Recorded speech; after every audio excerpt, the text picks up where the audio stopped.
Hey everybody, it's Jason Blaha here, and it's time for another breakfast with Blaha. And today I'm having yogurt, frozen blueberries, almond butter. All right, today we're going to talk about one of the scams that really bad nutritionists put out there. When I say bad, I'm talking some of them who actually have credentials, who like to write articles online, and you'll also see this same lie repeated in a lot of like low carb circles. And that is this thing that people say, well, the reason low fat diets don't work. And I mean, you'll see this in serious nutritional articles, not even from the fitness world, but for the gen pop. And they'll pretty much say low fat diets don't work. Sorry, my face is itchy this morning. Low fat diets don't work because they require you to add a bunch of refined sugar. I mean, what a load of nonsense. Hey, we know what's causing the obesity epidemic. And I've seen my bro Alan Aragon put up a big chart with a bunch of epidemiology on this, and what they found, the two things that increased the most as the obesity epidemic has come along has been both refined sugars and refined fats. In fact, fat calories are up. So it's all these people say, well, ever since the government recommended lower fat, people have gotten fatter. Again, this is keto lies. Because people's dietary fat intake did not go down. It didn't go down. They get more of their carbohydrate from sugar, and they actually eat more fat. They eat more fat.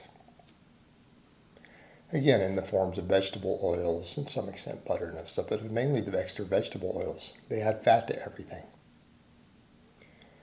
And just general calories have gone up both as a result of all these hyperpalatable foods. But here's the problem with all this idea. Number one, the evidence for this is when people go look at low-fat snacks and low-fat prepackaged foods.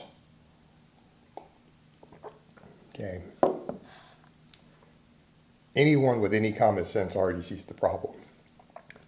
People who actually really want to lose weight don't eat junk food.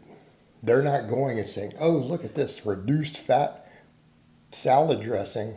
It's like, but you're putting 500 calories of dressing on a salad. Okay, let's make this clear.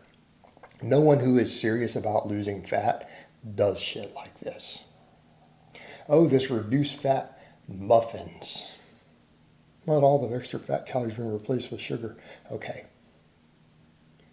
Anyone who's serious about fat loss isn't eating fucking muffins. All right, let's make that very, very clear.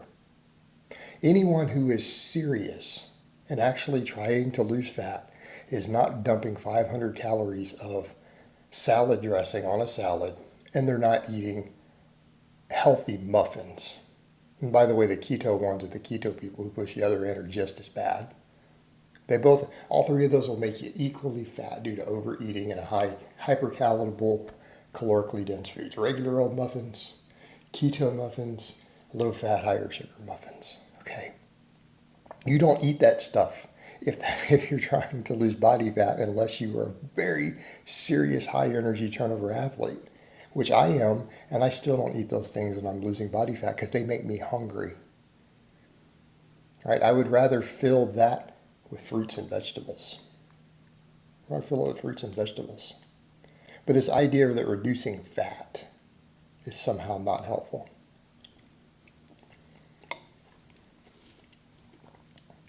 And funny enough, you go look at all the keto communities, 3/4 of them are fat. Just pointing that out there. You go look at any of the big keto communities, there's some people who are lean in shape, but these are people who've been doing these diets for a year, 2 years, 3 years.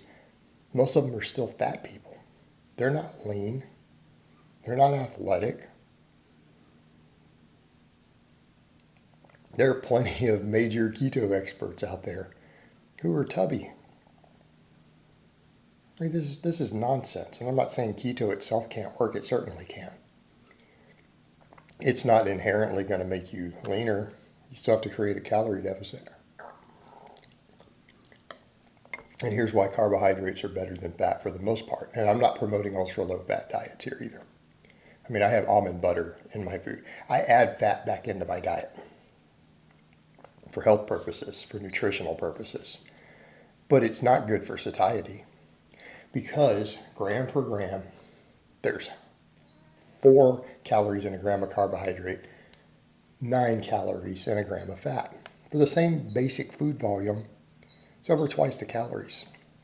The first area you should be slashing is fat. If you need to lose weight, you probably need to cut your dietary fat. Doesn't mean that you have to replace it with sugar, and that's the stupidity of it, because really I can think of plenty of high carbohydrate foods that do not have a single drop of refined sugar added. What are successful weight loss foods here in the real fitness world where people really do get lean and they are athletic? Rice. Well, rice doesn't have added sugar. Potatoes, there's no added sugar there. Fruits, and again, I've discussed already for you guys in the video of why the fruit sugar is different, the way specifically our gut metabolizes it. Fructose is not all equal, but fruit. And there's an enormous correlation in the epidemiology between eating more fruit and being leaner. Right? People can eat oats, they can eat other grains, eat vegetables, eat tubers, potatoes. You can eat every one of those things without adding sugar to them. Those are actual foods. Here's the problem. These same people are telling people to not eat foods. A big pile of crap that was made in a lab that has some food components is not food. Things I just listed are food. Rice, potatoes, fruits, vegetables. How about meat? How about dairy? Those are foods. What I have in this bowl, these are foods. Now the yogurt is a refined form of dairy, but it has a lot of health benefits and it's actually quite useful. Yogurt has an ultra high satiety, high in protein. I have frozen blueberries, and I have almond butter made just with almonds. There's no other ingredients. Those are just foods. Plants and animals, that's food. You can eat a whole food diet just fine and reduce dietary fat without adding sugar. And it's palatable. Anyone out there really going to tell me that fruit doesn't taste good? I want someone to tell me that. How many people out there, there's going to be a minority of people say, oh, I don't like steak and rice. Really? You don't like lean cuts of meat? You don't like steak? You don't like chicken? Well, some chicken breasts can be dry. You can do chicken thighs. You don't like chicken? You don't like rice? You don't like fruit? Telling me bananas taste bad? Cantaloupe tastes bad? Cherries, strawberries? Tell me that you don't like any of that? You couldn't eat it? Well, if you can't eat foods like that, that's the reason you're fat. Because you feel like you have to eat junk food. That's the problem. Because we've been taught that muffins and French fries, we've been taught that all these things are food. That's why we have an obesity epidemic. Instead of saying these things are treats that we can have sparsely and on occasion, like you go out to eat and you get a bunch of French fries with your burger or whatever. Okay, that's a treat. That's something you do once a week. When we see all these things as food, again, slice of cake, slice of pie, hey, fine, do that. You do that on the weekend when you're socializing. But when you think that that's food that you're supposed to put in your body every day, this is why people are fat. Not because they're eating a lower fat diet. Again, the stupidity of it. And it's a con. It's a con by bad nutritionists. And it's a con by keto frauds. Not based on reality. All right, guys. Well, that's really all I have to say on that today. I hope it's been informative. And I will talk to you guys next time.